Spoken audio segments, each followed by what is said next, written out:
Recently, my parents surprised me, 26 male, and my siblings, mid-teen and 19, with a ski trip this December, the day after Christmas.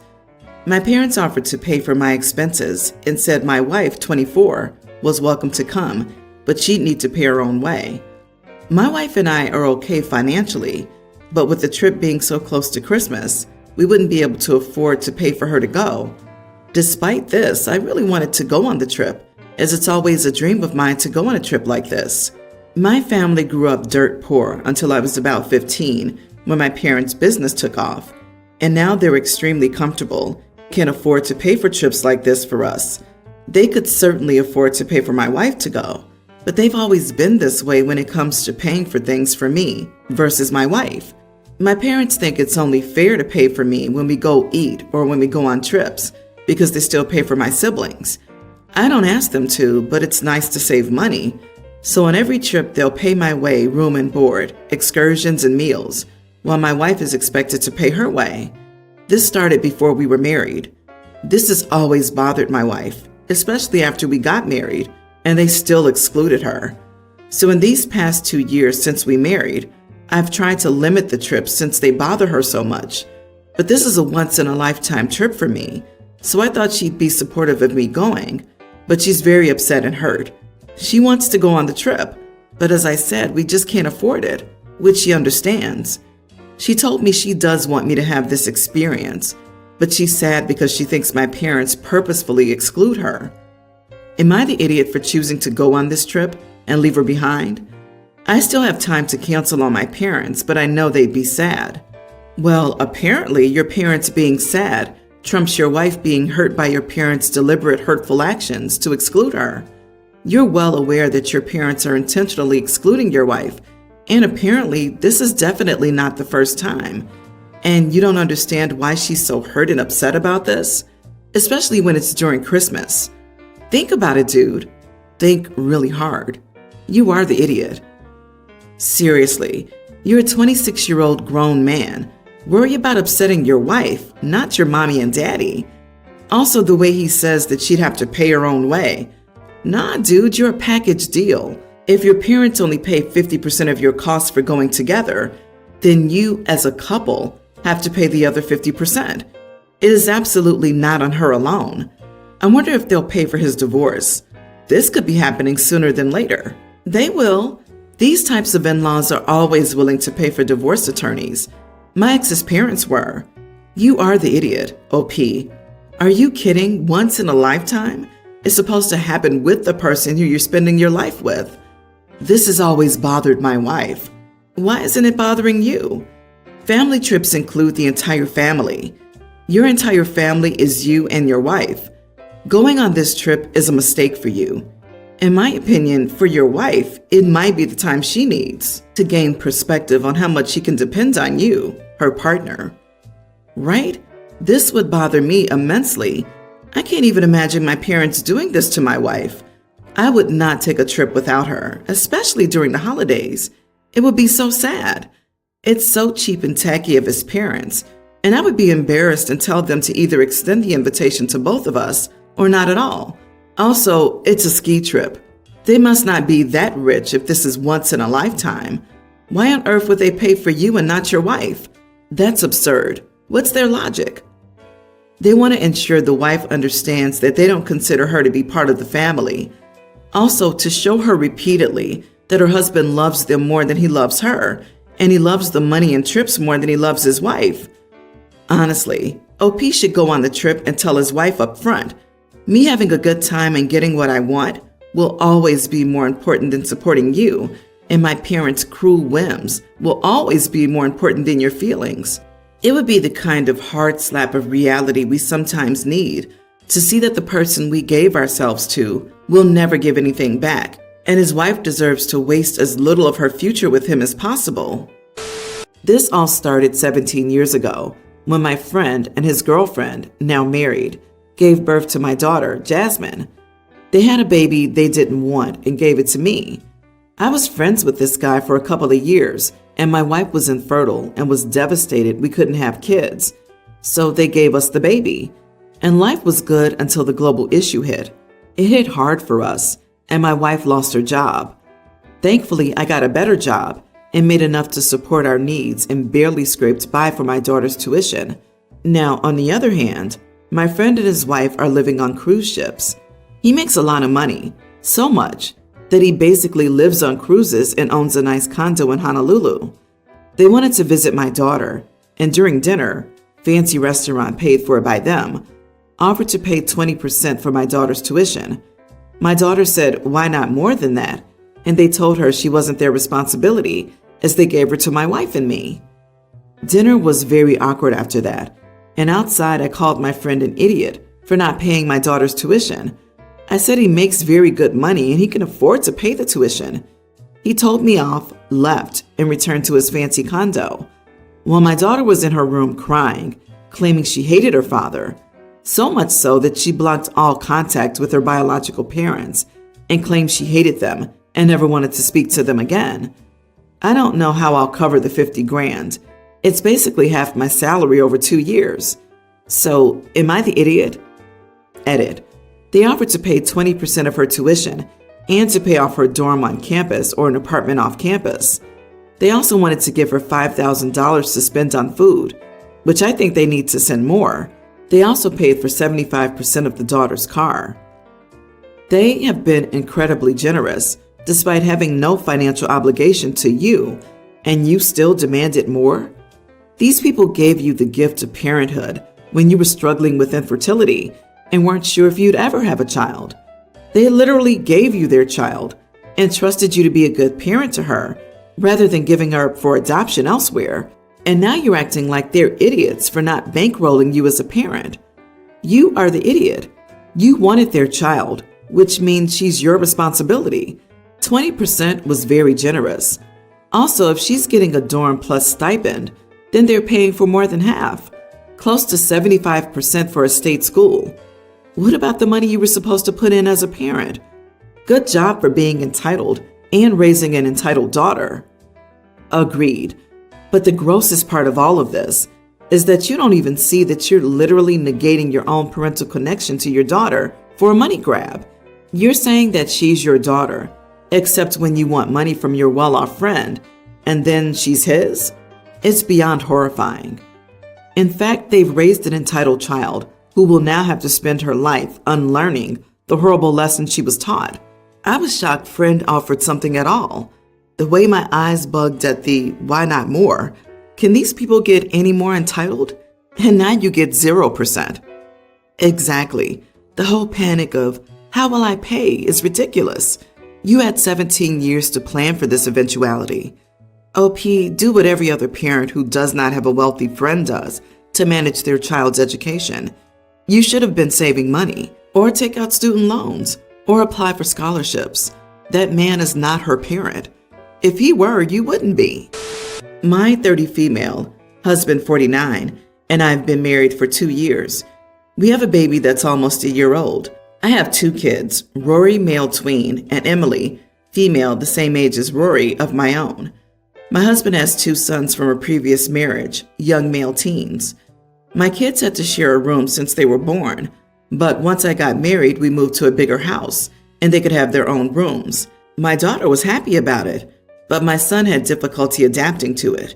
He didn't like being alone, and he got scared a lot, crying all night and peeing himself, but he eventually adapted to the new reality and has been more stable.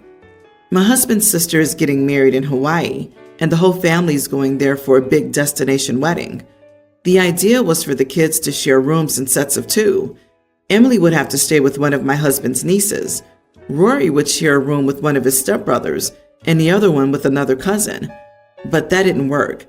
Rory says he doesn't want to share a room with any of his stepbrothers because they smell bad. He told me to let him stay with his sister, but Emily didn't want that. The only other option was to put him with one of the other male cousins, but he warned me that if it turned out that they also smelled bad, he would refuse to stay in the room once we were there, and he'd go sleep in the rainforest. Finally, I begged my husband to pay for another room so Rory could be alone, and I wouldn't have to suffer anymore. But now Emily's mad because she says it's unfair that her brother will have his own room, but she has to share with a cousin she doesn't even know. I think she should understand that her brother has a more challenging time in this kind of situation than her, and not make everything more difficult for me. Emily is a really social and extroverted girl. She didn't complain about this issue before. I feel like she's just being petty, but now she's angry with me, and I don't know what else to do. Am I the idiot? You are the idiot. Have you ever considered parenting your son? Nope. Too busy making a baby and a new family with your much older and likely wealthier new husband? You've done about as poor of a job of blending this family as possible. Your son gets rewarded for acting up, and your daughter's left behind because she doesn't complain enough. You're not parenting your son, and it's your daughter that suffers the consequences. They smell bad is not a flipping excuse. Let them sleep in the rainforest. Who's in charge here? You or your tween? It sounds like your son calls the shots, not you. Well, of course the boy has a hard time adjusting at his age if he gets whatever he wants because he claims others smell bad, or you let yourself get threatened by him. Your son learned one thing: whine and moan until he gets what he wants, and it works perfectly. Your daughter gets a worse situation because she did what she was told the first time. Stop trying to be your son's best friend and start being a parent. My 36 female, brother 53, Mike, and his wife 52, Chloe, believe that the world should revolve around their son, Logan 31, and that anyone who thinks differently is wrong and doesn't realize how special Logan is. Note, my parents had me when Mike was a teenager, and Mike had Logan at 22, so I'm closer in age to my nephew.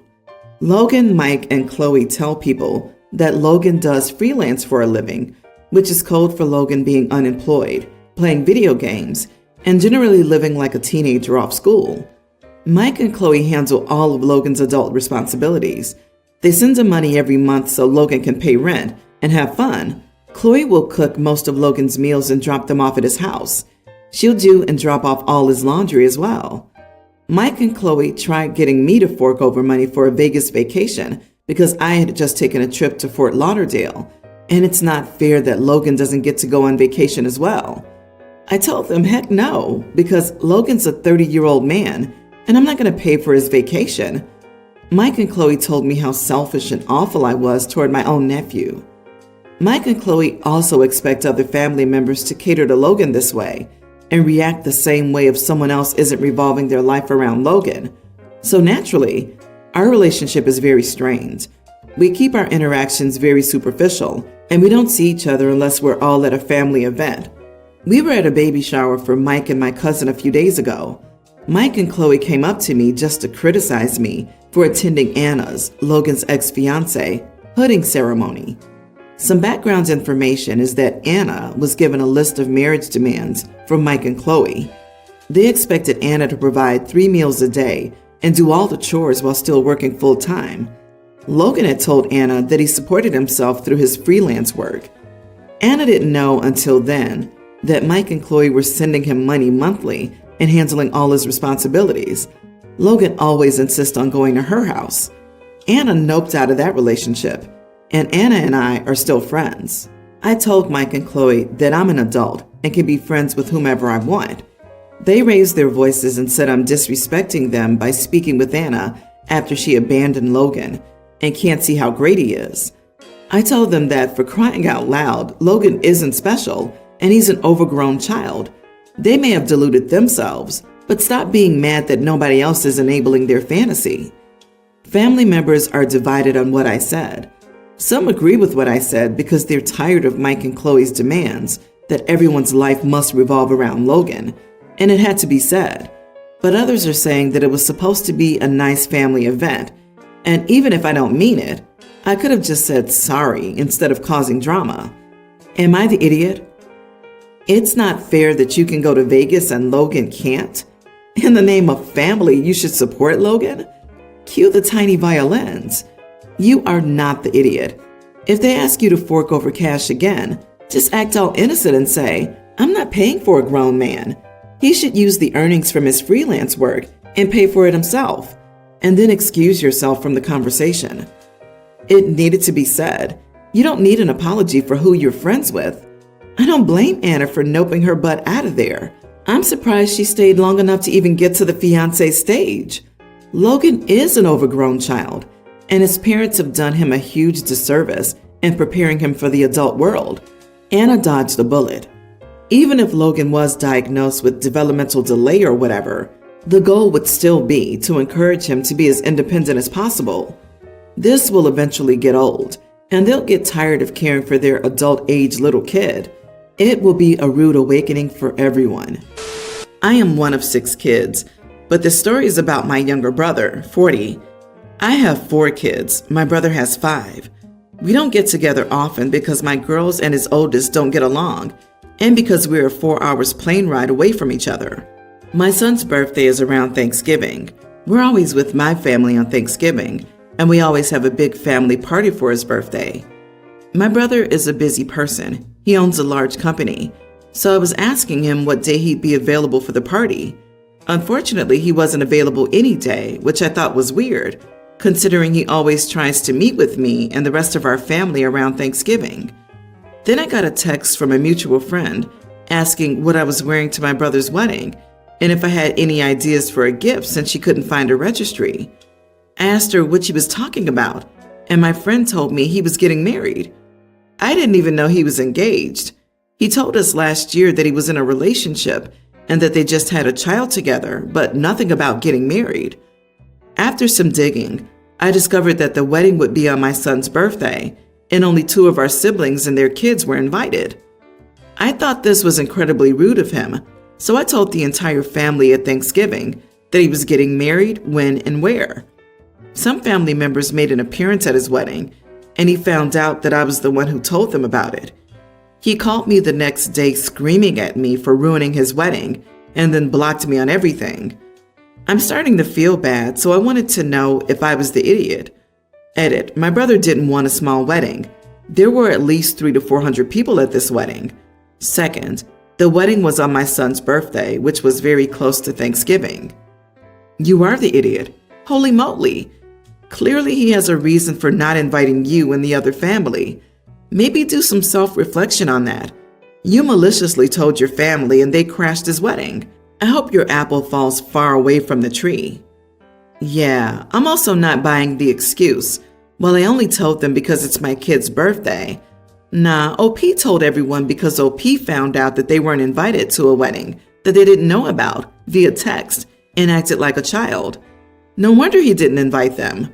I would be livid if someone told the toxic members of my family that I was getting married. The fact that they actually went, not being invited, says a ton about how toxic they are. Never disrespect someone's right to go no contact. OP, did you ever stop to think that he had his reasons for not wanting certain people there? Of course not. You chose to disclose this information because of your childish reaction to his not wanting you there. I'm sure he has very valid reasons for not wanting you there. Newsflash, the world does not revolve around you or your son's birthday. Congrats on destroying the relationship with your brother.